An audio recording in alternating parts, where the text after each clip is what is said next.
And we're live. All right. Hello. Hey, Josh. Hi. Is that your studio? Yeah. Wow. Is that your studio? No. No, just a closet Yeah. with a chandelier in it. Yeah, basically just the creepiest room that I could find.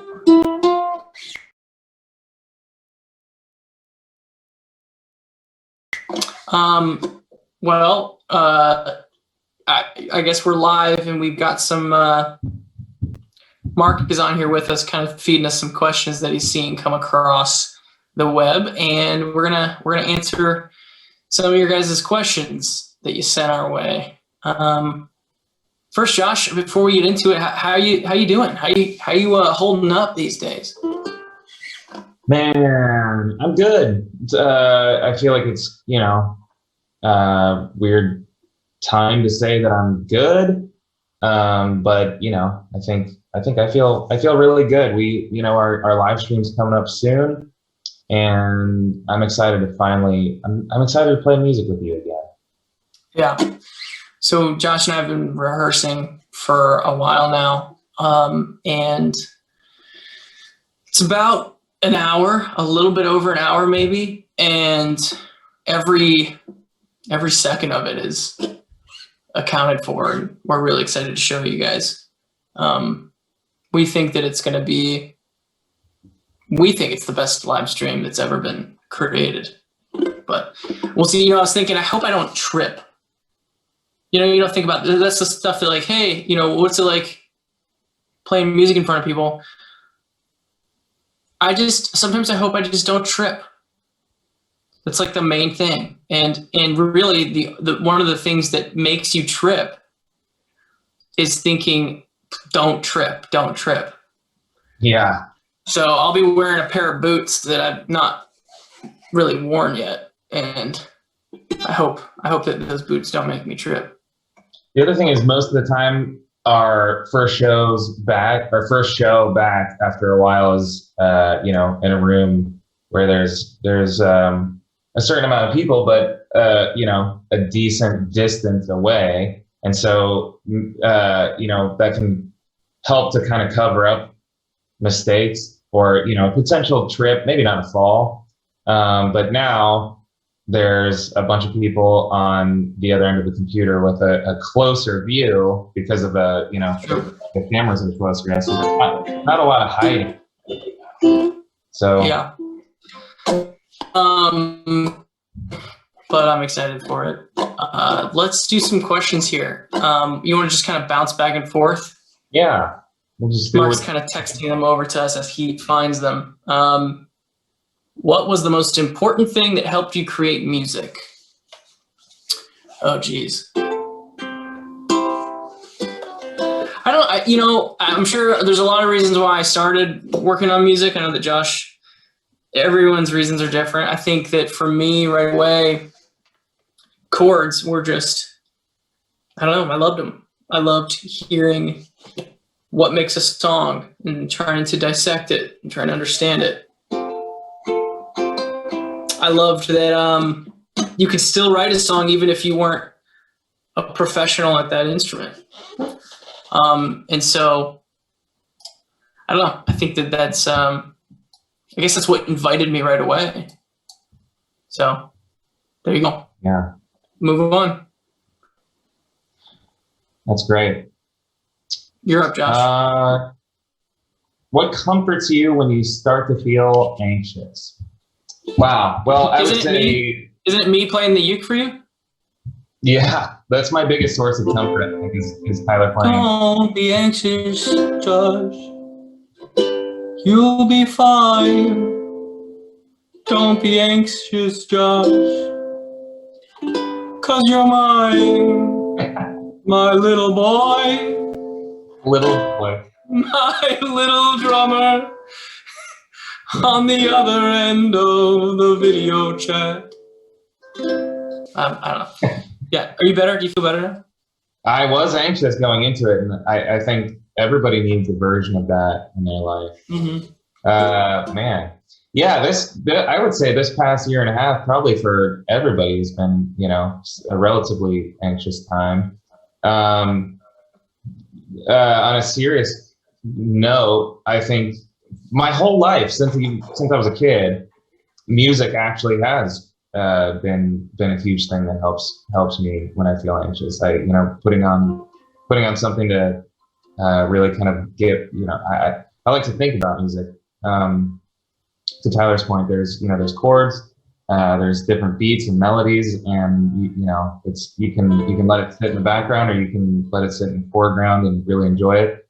And comedy, I like to laugh, so I think music and comedy are two things that are very helpful with feeling anxious, and most importantly, Tyler playing the uke for me, usually before bed. I was going to ask, Mark, me playing the uke while Josh talks, does that make it cooler what he's saying, or is it just annoying that you hear some like terrible sounding uke over top of a video?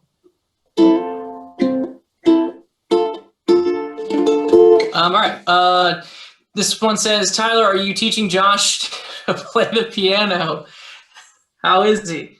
Yeah, I've been giving Josh piano lessons for about 9 years now, and haven't seen that much improvement. Honestly, it feels like it's like trying to hold water in a strainer. It's kind of one ear out the other, and but you know what? I enjoy our 50 first dates approach to me teaching him how to play an instrument, because we get to, we're constantly in that honeymoon phase. I've gotten absolutely nowhere, but my love for it has not gone anywhere. It's still at an all-time high. All right, next. Which new songs are you excited the most to play live? Well, yeah, I mean, I guess both, really all of them. This album is amazing. It's full of hits and hits and bops. But those. Shy Away will be really fun to play live. Saturday would be fun to play live. The Outside. I don't know, man. All of them, I think. Choker, Mulberry Street.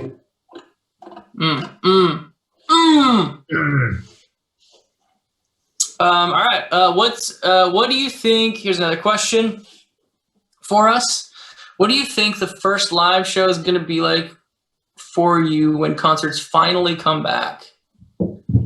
I think that we'll probably be a little out of show shape. We call it show shape because it really doesn't matter how much exercise or what type of shape you are in physically. There's a specific type of shape that you should be in to do a show. Has a lot to do with breathing, has a lot to do with, management of energy. And so, yeah, I think that when we finally get back to playing real shows, that'll be kind of the thing that I'm like, hey, can Josh still do the backflip? I don't know. Do you think you'll be good on that? Really have no idea. We're gonna find out. You don't know if you'll be good at the backflip? Well, what's interesting. I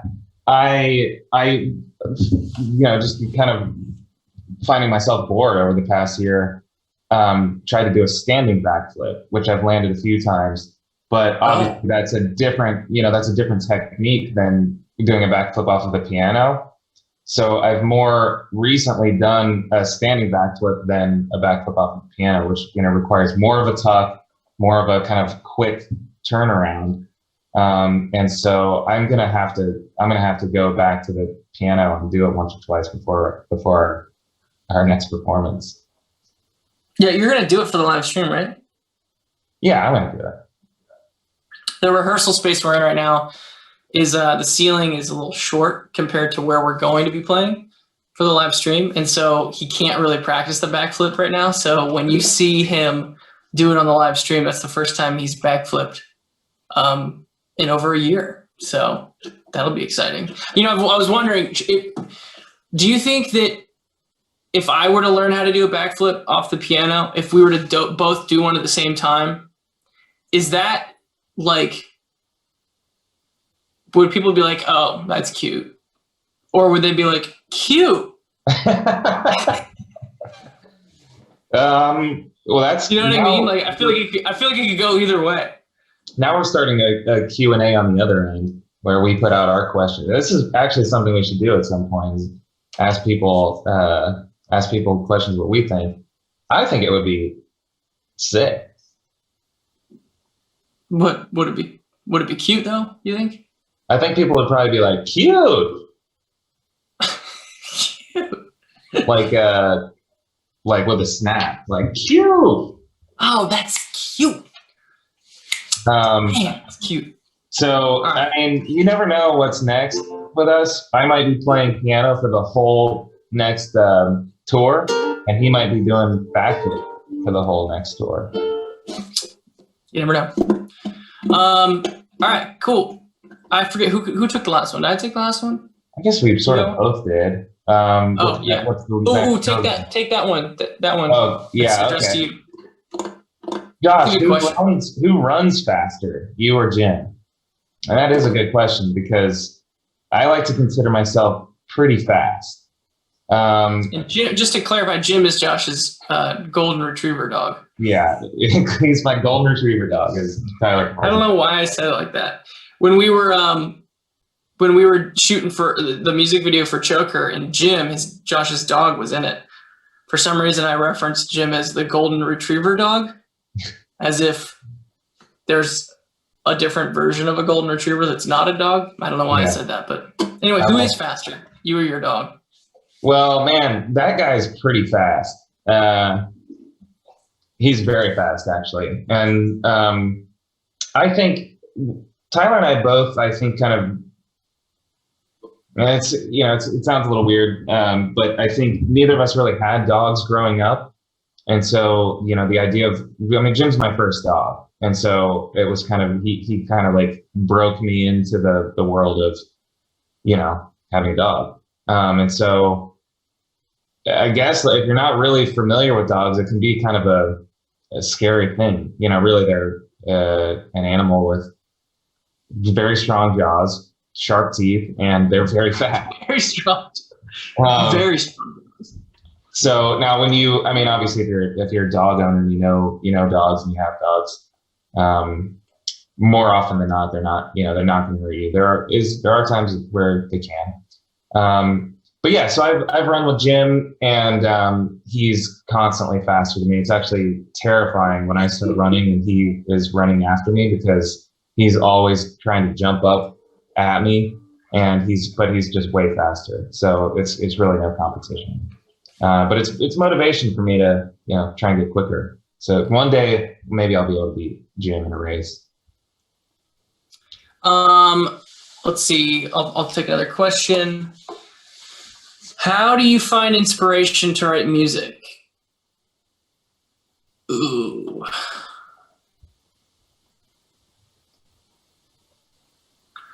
I don't know. I don't know how to answer that question. How do you find it? Sometimes it happens, and sometimes you have to search for it. I've told the story a few times now, but the song on the new record called Saturday, I actually had a dream. I actually had a dream about that song. I was at a festival, and I was not playing the festival, though. I was in the crowd, and I was in the middle of this large crowd in a field, and the band up on stage counted in 1, 2, 3, 4, and went right into this song. And I woke up out of my slumber and grabbed my phone and recorded it on my phone real quick so I wouldn't forget it. So every once in a while, you don't have to search for inspiration. It just kind of like hits you. But most of the time you still have to wrestle it to the ground and all that. So yeah, it's different each time. All right, you're up. Jish. All right. One question is, how did you guys meet? That's an interesting question. It's a good story. Yeah. So one day I walked into, we both grew up here in Columbus, Ohio, and I was in Columbus, and I wanted my first tattoo. And so I walked into a tattoo shop, and Tyler was the first person I saw in there. He was working. I found out later that he was it was his first day, and he was like, and he had basically just learned how to tattoo, but had a lot of confidence. And, you know, I felt like this is probably going to be the guy who's going to be my first tattoo. And I had a really cool idea, and for my, on my leg. And so I told him the idea, and he sketched something up. And when you get a tattoo, you kind of draw it out, and it's, you know, and it's like kind of it's a reference to work off of, and a lot of times they'll place it on the area where you're going to get tattooed, and then they'll pull off the sheet, and it kind of leaves the little area where you're gonna the tattoo artist draws. And the idea, it was pretty complex. I thought. Well, tell them that when you first came in. First off, I don't know if I told you this, but I was hired that day. That day. So this was your first. Yeah, like I knew you knew that I was new, but not that new. It was that day.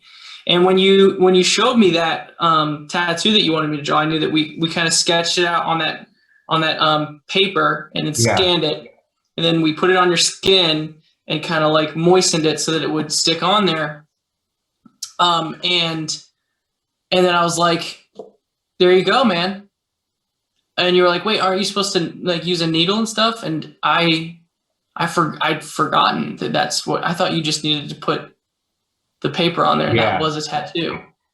Come to find out, I was just giving people temporary tattoos. Oh, yeah. And so what happened, like when you came in the next day, right? Yeah. So the next day I was like, hey, the tattoo turned out great. It was really awesome. I love it. I took a shower that night, and it was gone. I mean, it was halfway gone. There was still gone. There was a little bit of it, but barely. It just poofed. Yeah, it poofed away, like a cheese poof. And so he was like, I figured it out. I figured out what I did wrong. And I don't think you even really explained to me what you did wrong. So I still didn't know. I was just like, okay, something weird happened, because I don't think this is supposed to happen. So anyway, we go and he redoes the stencil. This time uses a needle. And I was like, this one hurts way more than the one you did yesterday. But now you were like, stop. Do the other one again. Yeah. So I just gave you a temporary tattoo, and but the final product ended up looking like this. It's hard to. That's what he did. Can I just say, I don't know why. So when I did the T, dude, I keep it up there. I want people to hear this. When I did the T, I was like, I don't know if I went like hard enough. And so I went over it again. And that's why the T is like so much thicker at the top than everything else. Dude, that's the worst tattoo I've ever I'm so sorry. Hey man, I'm proud of it. I like it, and it's how we met, you know? Yeah. Wow. Okay, let's move on. This one says, what can we expect for the live experience? Will it be the most incredible concert? Yes. So May 21st, the album Scaled and Icy is coming out. And along with that is a live stream experience concert. My mom was just asking me, she's like, what is this? How do I even watch it? You know, where do I go? And I explained, if you go to our website, it'll point you to live.tornadopilots.com. And you do have to buy a ticket. I don't know. Buying a ticket to a live stream concert is kind of a weird thing to do, but it's $20. We wanted to make it, not really expensive. I think I saw a lot of live stream concerts out there for more expensive than that. And so we wanted to keep it a cheap ticket, and, you can buy just one ticket and then have, your whole family watch it. So not everyone has to buy a ticket. You just have to buy one ticket, and you get a code with that ticket. I think it's emailed to you. And then that code, you put it into our website when the stream goes live, and then it puts you into the beginning kind of like waiting room before we go. And that's what I understand how it works. I think it's gonna be cool. It's gonna define this album cycle for us. I think that for me, I will be thinking about this live stream whenever I think of Scaled and Icy, because it's just so kind of married, the two of them. So I'm excited for it. Anyway, yeah. And Josh, you're up. All right. Yeah, this one says, Josh, what was your favorite part about recording and producing your own drums for this album?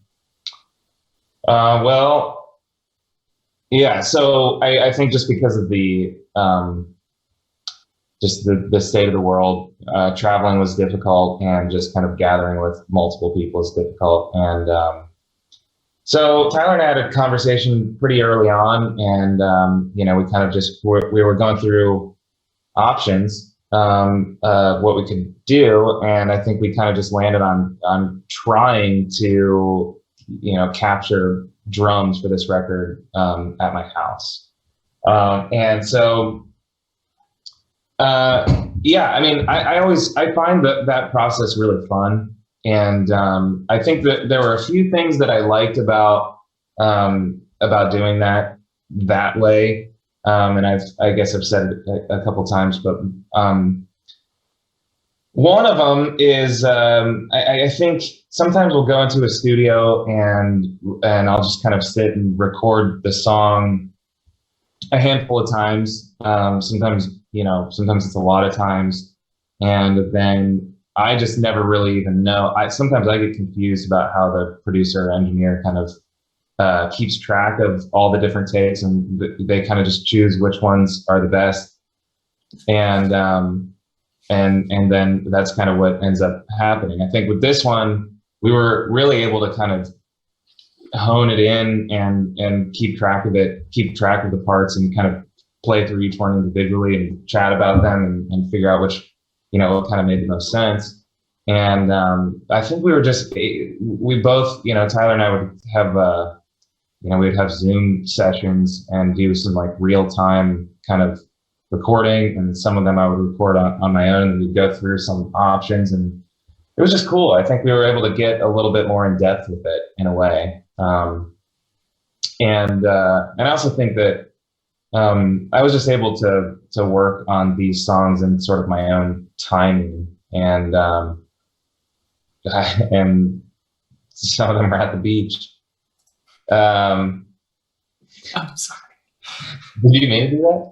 No, I was fooling around. I'm not good at this yet. I like that. No, yeah, it was. I think it was really fun. I think it was just a process that we've never done, drums specifically that way. And I felt a little bit more freedom.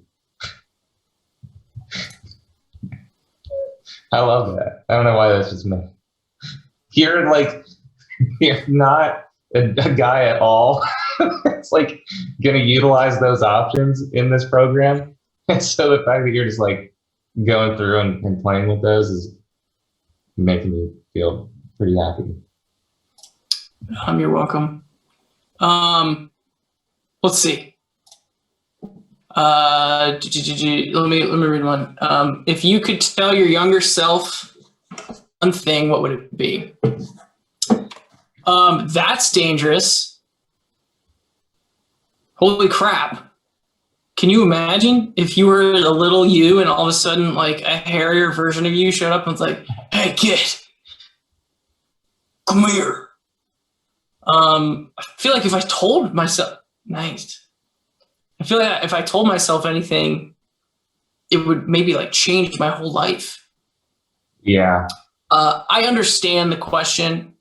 It's just that I'm avoiding it.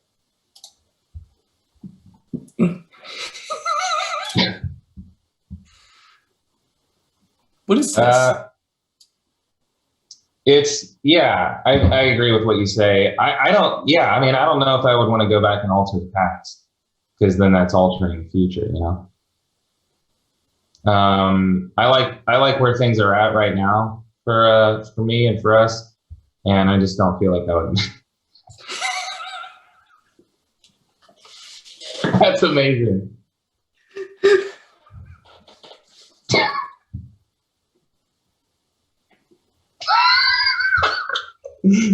Oh, dude.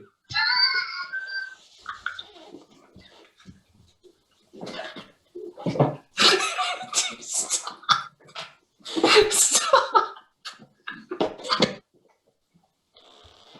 You look like a rat. I'm crying. It doesn't show. It doesn't show.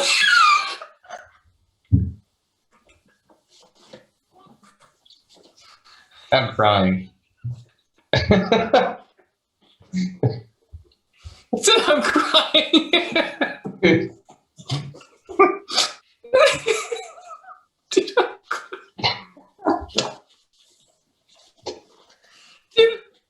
Yeah, we got more questions. Oh my gosh. All right, I gotta get out of this. I can't do this. Oh, man. I mean, there's like tears. Like, how many years has those filters been around, and yet every time I see them, Yeah, it's like it doesn't matter. It doesn't matter. It's gonna do that. that's so cool. Oh my gosh, dude. Okay. All right. Let's do another question. Yeah. All right. Oh, mine's still on. Whoops. That's cool. That's very good. Is this cool? All right. I'm gonna keep it. Who's your? Oh, dude. Look at this. I mean, I think we can kind of. You go ahead. If you see one you like. Well, this one I feel like you and I have talked about before is a hot dog a sandwich. That was actually that was already a Q&A question one time in a. Is a hot dog a sandwich? I understand how they're trying to trip us up. I understand how you might want to make this a conversation, but if you just cut through the crap, it's not. I'm sorry. Yeah. It's just not. Like, if you go to, like, I'm going to get a sandwich and you come back with a hot dog, I would say, I thought you were getting a sandwich. You'd be like, I did. Yeah. No one would do that, I don't think. Yeah. So, yeah, that's a good one.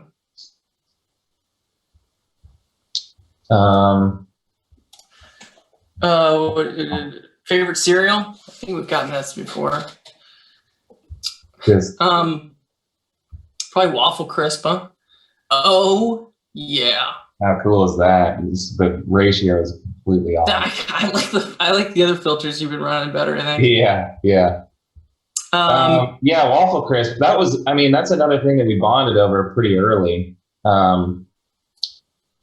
Is just, I grew up, like in high school, I had cereal like 3 times a day, I would say.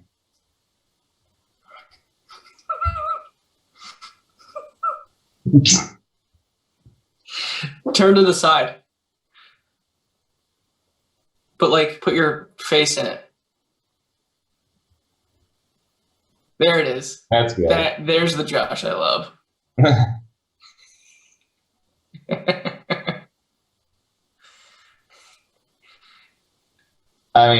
Stills from this will live forever. They can do that. I like that. You like this? I like the mask.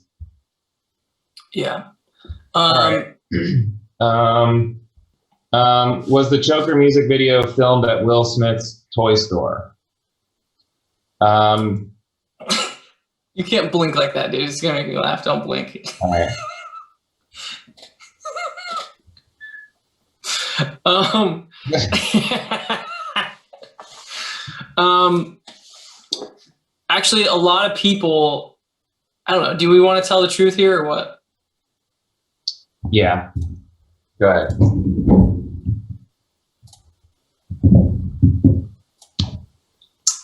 Yeah, people in one of our old videos, behind the scenes videos for, I think, House of Gold, when we were shooting the music video for House of Gold, the camera went up to Josh, was like, "Hey, Josh, tell us about where we are," and he just pointed at the house and said, "We're at Will Smith's house," and he just made that up. It's not true at all, but for like our Wikipedia page for a really long time said like 21 Pilots shot their House of Gold music video at Will Smith's house. Did it really? Yeah. I don't know if someone sent me that. And they were like, "Dude, really?" I was like, "No." So this question was the Joker was Joker shot at Will Smith's house or at Will Smith's toy shop? Yes, it was. No. Yes, it was. Sorry, yes, it was. What? Yeah. Dude, we nailed it. Oh, yeah. Dude, I can't do that. Can you do that? I can't see you. All right. I'm just gonna stick it. Dude, you said I'm just gonna like, I'm about to turn it all off and be serious, and you went from an orange to an alien. You went from an orange to an alien as you were like talking seriously, like, all right, let's be serious here. All right, I've had enough of this.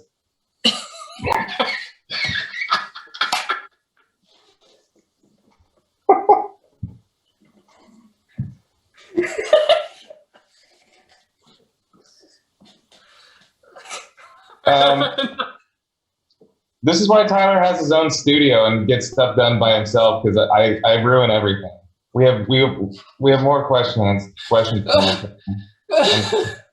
the Frog right now.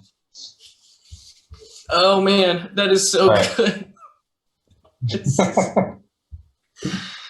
Oh crap. Okay.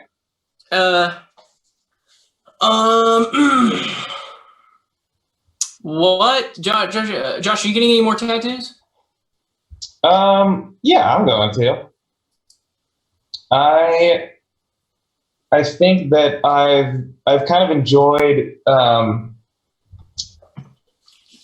sort of getting tattoos on a whim. I think that's kind of my new thing. I remember we were on tour for after we released Blurry Face. We're on the Blurry Face tour, and we were at a venue, and this was like a real. It felt like a real sign of success, because I walked into the venue, and someone came up to me and said, "Hey, dude, there's a tattoo artist at the venue today." And I was like, "What do you mean?" And they were like, they got a whole setup, and they'll give you a free tattoo. And I was like, "What? That's pretty cool." And so I went over and just got a tattoo, and it was this tattoo that says "Mom," and then I got one of "This is Ohio." This was at another venue, this drum, and so I just started. These tattoo artists would just have venues, and I was like, "This is great. I'll take advantage of that." And then one of our friends just started tattooing recently, named Colin. And I've just been getting tattoos from him, and I might get another one soon. So yeah, I plan to. I think, man, tattoos are fun. It is interesting though, because like I feel like everybody, none of my parents or parents' friends had tattoos, and now everyone in my generation has tattoos. And dude, would you get one that's like specific to this live stream? Oh, wow. I'm down. I would. Yeah. Or a picture. No, I was gonna say like me in these sunglasses, but yeah, we'll do something. I'll get something. Yeah, maybe. Maybe I'll get a tattoo for something that's representing this live stream. Not this one that we're on right now, but the live stream concert. I was actually seriously thinking about getting a one for each album. Is that cool or is that not cool? You know, I think it's cool. I think, I do think that, as much as I'm saying, some of these tattoos they all do mean something. And I think it's important. I think the idea of tattoo, they live forever. And so I think the importance of, sort of the meaning behind the tattoo that you have, I think it's just it's a cool way to hold on to things and remember them. And, Tyler's name is tattooed on my leg. And I thought about that at the time, and I thought, even if if our band breaks up and we're mortal enemies, it'll still represent a time in my life that was meaningful and cool. So yeah, I like the idea. I bet Rosie and my future kid, they'll probably both think that tattoos are really lame and look dumb because their parents have them. I think that's just how life works, but I like them. I think it'd be cool if you did that. All right. All right, let's do a few more, huh? This question is: have you ever heard your own song playing in a grocery store? Maybe. I think so, probably. But specifically, I remember a moment where I was at a cafe in Greece, and I was sitting at a table, and the waiters there were kind of older guys, and they were super busy. I remember them kind of like just buzzing around, trying to like see if everyone was good, needed anything else, and there was a TV up on the wall, kind of like deeper into the restaurant, and I was kind of at the patio, and our music video, I think it was for Chlorine, came on that station for some random reason. And I stopped one of the waiters. I was like, "Hey, excuse me, sir. Excuse me, sir." And you could tell he didn't want to, he was busy. And finally, like, "Yes." And I said, "That's me." I pointed at the television. I said, "That's me." And he kind of looked at me and then looked at the TV. And looked at me, and looked at the TV, and just went, and then just walked away. That's it. Dude. I knew he wouldn't care, which is why I've never done anything like that before, and I just knew that he wouldn't care, and I wanted to see his reaction. Right. It was perfect. I feel like I probably, no matter what, would probably, I feel like I would look at you and then look at that and at the very least feel like, that's pretty cool. At the very least. I think it's great that he was like, oh, it's annoyed if anything. That's pretty great. Hey, what song is this?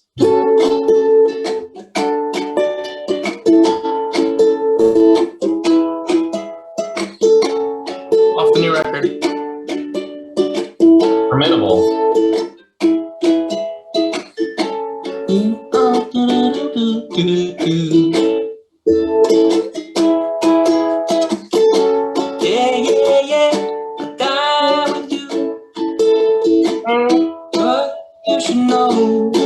I wrote that one on the uke at first and then went over to acoustic guitar and all that, and then sent you that to play drums on. I love that song.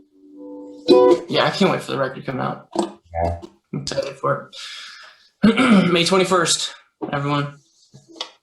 All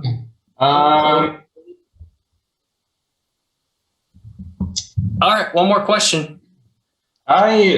This one, I think this is nice. What is your favorite memory from Tour de Columbus?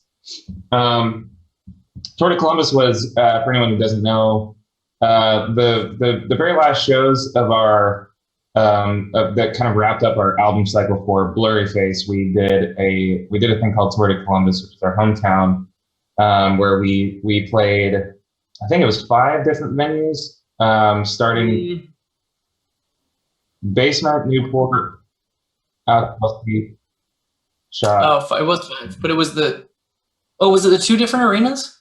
Yeah. Wow. So, Yep. We played 5 different venues in Columbus, starting from really small to really big. And when we played, there's a venue called the Newport, and I think when we played that show, the time before it was really one of the most important shows, I think, of our career. That really we sold it out before even being signed or having any sort of being on any radar of anybody in the professional industry.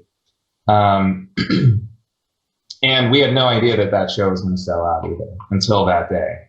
And I think that was that first Newport show was one of the best shows of my life, best memories. And so going back and playing it again, what's the point of that? Fair? Stop focusing on me. Okay, yeah. Can you finish this last story of this last question with a filter for me? Yeah, let me get one. Let me find a good one though. One that you're really gonna like. Don't you do it. Don't you do it. All right, this is for you.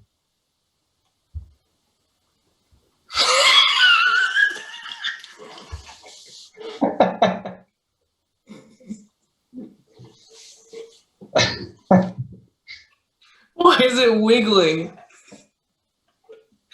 Dude, wow, look at that.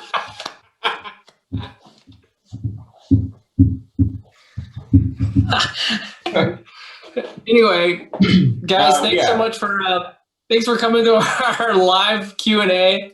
It ended up, really productive. Yeah. May 21st, we have a live stream.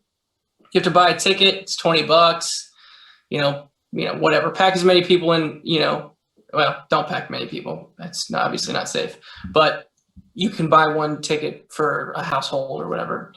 It's $20, and we worked really hard on the stream. Spent a ton of money on it, but we do think that it's going to be something special, something that you've never seen before, and something that it's like so close to being normal. Yeah, just slightly off. Anyway, that's it. Man, you're so cute. So cute. Also just all right, enough of this.